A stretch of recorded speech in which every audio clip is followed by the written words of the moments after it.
Hi there, I'm Danika Herrick. I am a surface pattern designer and a Spoonflower Ambassador.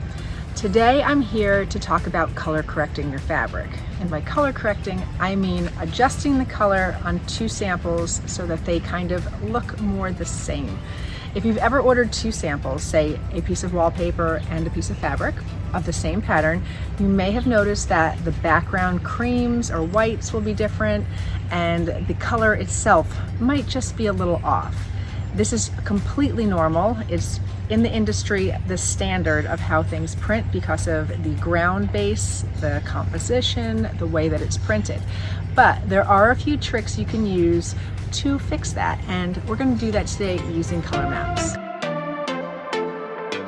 Color maps are fantastic tools that you can find on Spoonflower. I will put a link in this blog post to a collection of color maps that you can purchase, and you can choose from a fat quarter, a yard, a sample size of wallpaper, as well as I even have some here that are swatch size off-whites, as well as one big one on a sample of wallpaper.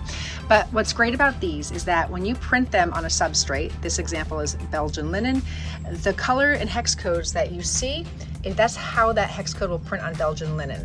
So if you're going to be working a lot with a certain fabric or wallpaper, I highly recommend getting a color chart printed on that, because you can also use these, go around your house in your own light and color match your paint colors, your upholstery, and you can then send these hex codes to Spoonflower designers that can customize their patterns to match. So here is an example of one pattern. This is the same exact pattern printed on all four wallpaper types, as well as several fabric styles over here. And we have cypress cotton, poplin, Belgian linen, linen cotton canvas, and performance linen. But right off the bat, you can see the difference in the white points. The peel and stick wallpaper is very cool, followed by the smooth pre-pasted, and then the commercial pebble, and finally the grass cloth, which is really creamy. That background is not a true white at all. It is very natural, creamy grass cloth. Now over here, we can kind of see that there's like the Belgian linen kind of reads very cool, and it goes into a little bit creamier with the performance linen and the cypress cotton, but these all print slightly different. So dealing with the white point, what I usually recommend doing is deciding what kind of wallpaper you want to use and what kind of fabric you want to use, and ordering some samples. Right off the bat, you can see that this Belgian linen is the whitest out of all the fabrics. And let's say we wanted to use this for draperies. One thing you can do is say, okay, out of all the wallpapers, the white point of the peel and stick is probably the closest, and they look, you could decide that I'm going to use peel and stick. But if for some reason you don't want to use peel and stick, and let's say you want to go with the darkest, the creamiest, the grass cloth, what we're going to need to do now is color adjust this white of the Belgian linen to be creamier, because the white ground is the color, the white you're going to get. They do not print with white, they use the ground. So we cannot get this grass cloth any whiter. We're going to need to deepen up this background. So how we can do that is use a color chart of, here is the off-whites, and we can kind of see right here that these are going to deepen up and creamy up that Belgian linen. So we can easily change this background into something like this second one down, or the third one down, and actually even the fourth one down kind of works.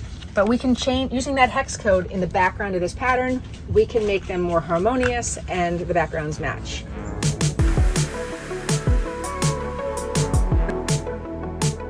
That's how I deal with the white point. But what about color? Let's say you have a colored background or a color that you just want to change.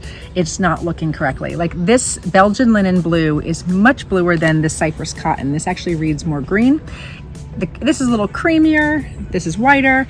But let's just say you love this blue and you really want to use the cypress cotton and the Belgian linen in the same room for some reason, and you need to make this bluer. So what we're going to do is take this blue sample of the Belgian linen, and since this is the same pattern, we're going to take this blue and we're going to find on the cypress cotton color chart a blue that is close to it, and going over I'm finding that the CAD 6E8 is probably the closest on this map.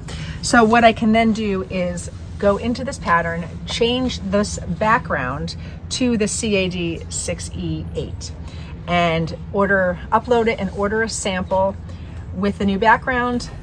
This blue will now print, since this is a cypress cotton and this is the map of cypress cotton, it's going to print closer to that blue. So these are all ways, just by swapping out hex codes, that you can custom color and colorize, just get that color a little closer.